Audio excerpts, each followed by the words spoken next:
Sam Levinson, creator of Euphoria, just dropped a new show, but at what price? The Idol, starring Lily Rose Depp and The Weeknd, premiered last Sunday and the reviews have been anything but positive. It earned a 27% on Rotten Tomatoes and a rating of 4.9 on IMDb. The show is currently being described as sleazy, excessive, and definitely not a legitimate reason to postpone the release of Euphoria Season 3 until 2025. Just kidding. Who really cares anymore? The show stars Lily Rose Depp alongside The Weeknd for his major acting role, and there sure is something to be desired, or maybe less. It seems the audiences could definitely do with less of him. However, if it serves nothing else, The Idol is definitely serving warning signs about The Weeknd. Here's our list of the top 10 warning signs about The Weeknd exposed in The Idol. At number 10, the original content was scrapped. For anyone who doesn't know, the original idea behind The Idol was a dark satire following a troubled starlet falling victim to a predatory figure who fights to reclaim her own identity. The Idol was meant to be an exploration of the seedy underbelly of Hollywood, specifically within the music industry, and the hardships that women face within it, eventually ending with the female lead gaining the ability to find herself. It's no wonder that when two men got their hands on it, a story about a woman being exploited didn't ring the same tune. The co-creators Levinson and The Weeknd caused delays, reshoots, and rewrites for the sake of refining and evolving their vision for a new creative direction. After the changes, a production member spoke out saying, "What I signed up for was a dark satire of fame and the fame model in the 21st century." The production member adds, "The things that we subject our talent and stars to, the forces that people in the spotlight and how they can be manipulated. It went from a satire to the thing it was satirizing," making it clear that the focus had shifted to a more degrading and offensive premise that followed that of an awful love story with a hollow message. And some crew members describe it as being incredibly offensive. At number 9, he put his ego over quality. The show's substantial changes were made after director Amy Seimetz, who was booked to direct every episode, exited the project after 5 months into production. Right now, no explanation has been given to why she left, but she had reportedly already filmed footage for multiple episodes comprising 80% of the entire series. But after falling into the hands of Levinson and The Weeknd, it was decided that most of the previous footage had to be redone and caused for the release date, which was set for November 22nd, to be delayed. This was all due to The Weeknd being unhappy with the creative direction of the show. It seems that his issue stemmed from feeling like the show was leaning too much into the female perspective of his co-star's character Jocelyn rather than his own. Regardless of the new creative direction, the women in the cast have been stealing the show, with Lily Rose Depp giving incredible performances, especially after learning what she's working with. It's disappointing that we were robbed of a show that would have featured her talent more. In fact, it's blatantly obvious that this show obviously does not care about its female lead. One TV critic wrote, "No one has bothered giving Jocelyn any psychology at all. She's merely been loaded up with perverse impulses. No more meaningful than bags of groceries shoved into the trunk of an SUV." In short, The Weeknd wasted time and resources in order to make this show feature his face more. That's really the only explanation I have for why he made such a drastic move, because there's no way this show could be any worse. Coming in at number 8, I'm worried that The Weeknd might be too much like his character. Playing a mysterious club owner, self-help guru, and cult leader, Tedros, yes, that's Tedros twice. Actors playing darker roles is often not a rational cause for concern, but the trouble comes from what he said about his role. His co-creator Levinson recalled,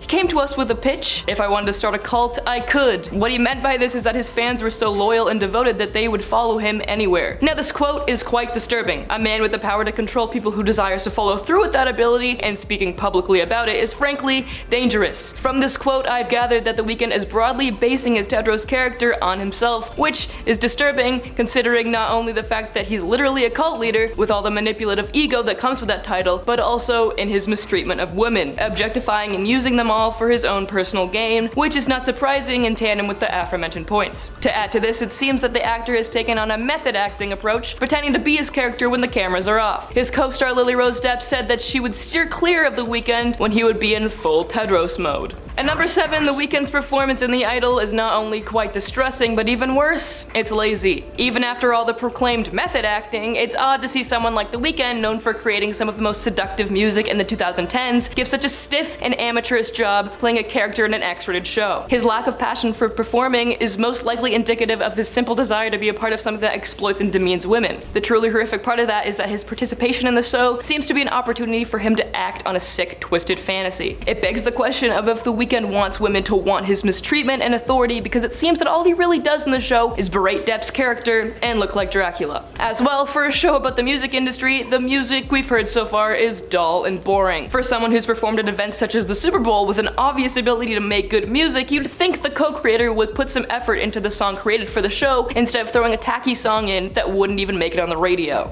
At number 6, his inability to take criticism. In Rolling Stone magazine, 13 members of the show's cast and crew were interviewed, receiving receiving scathing comments and critiques about the show's drastic delay caused by Levinson and The Weeknd's takeover. From the interviews, readers learned that the act of scrapping the nearly finished project to rewrite and reshoot the entire thing cost $50 to $75 million. Alongside the production redo, members of the show offered their disapproval of the show's brand new soulless message, saying that the idol is plagued with issues. Instead of putting out an explanation as to why the cast and crew may have felt this way, The Weeknd went to Twitter, posting a tweet with a clip of the show where The Weeknd's character claims that nobody cares about the Rolling Stones, with a caption reading, "Rolling Stone, did we upset you?" This move was all just an obvious attempt to appear unbothered, which came across foolish since what he's defending is so utterly disappointing. What this shows is The Weeknd's inability to admit fault, or even worse, that his ego has blinded him from the true atrocity that he's recreated, which, may I add, didn't even reach the 1 million viewer mark on its premiere. A Twitter user responded criticizing The Weeknd's response, quipping, "Ad hominem arguments probably work well on a set in a male-run fantasy biopic, but not so much as an official statement. This lack of maturity in owning up to mistake is not a good look."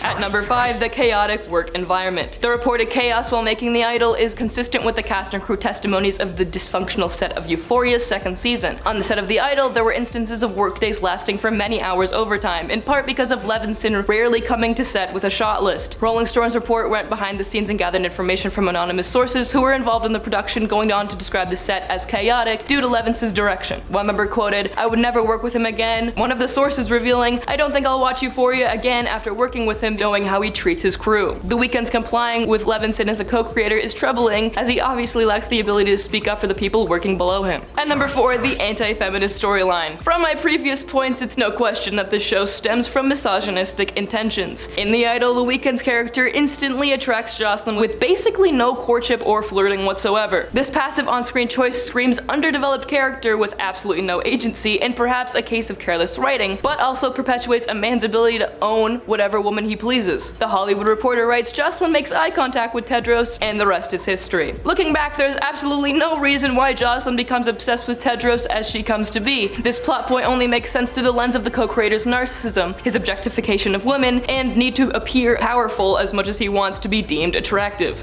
At number 3 is the false promises. The Idol was coined as having a transgressive narrative, something that would have the ability to bring light to the dark and seedy nature of Hollywood, being described as revolutionary and provocative by the creators before the show aired. But so far, The Idol has been nothing but regressive. The Hollywood Reporter writes, "Jocelyn asserts her agency in the first 10 minutes only to relinquish it at every conceivable moment." And a review from the Chicago Sun-Times saying that at an attempt of edgy commentary on the cynicism of show business and our obsession with the personal lives of pop stars, but it seems to just be wallowing in the material rather than offering any kind of insight. At present, The Idol has only released 2 episodes, and viewers can already tell the direction it's going in is downhill. Jocelyn still has 4 more episodes to find herself, as the source material suggests, but right now it seems that she'll only be finding more of The Weeknd's gross mistreatment. To quote a tweet, "The Idol is an awful self-parody, a pretentious art project, and does nothing but exploit its subject matter. The theme of taking advantage and mistreating pop stars is nothing new and can be used in ways that aid in shedding light on the issue, but while in play with the show's misogyny and endless patriarchal outlook, it acts more as an endorsement of the behavior instead of an opposition." And our runner-up is the glamorization of mental illness. In the pilot episode of The Idol, one of the characters states that mental illness is attractive when asked if a photo shoot where Jocelyn is shown wearing a hospital band is guilty of romanticizing mental illness. Although The Idol never states to present an ideal world, it does not excuse its irresponsible and harmful misconceptions regarding the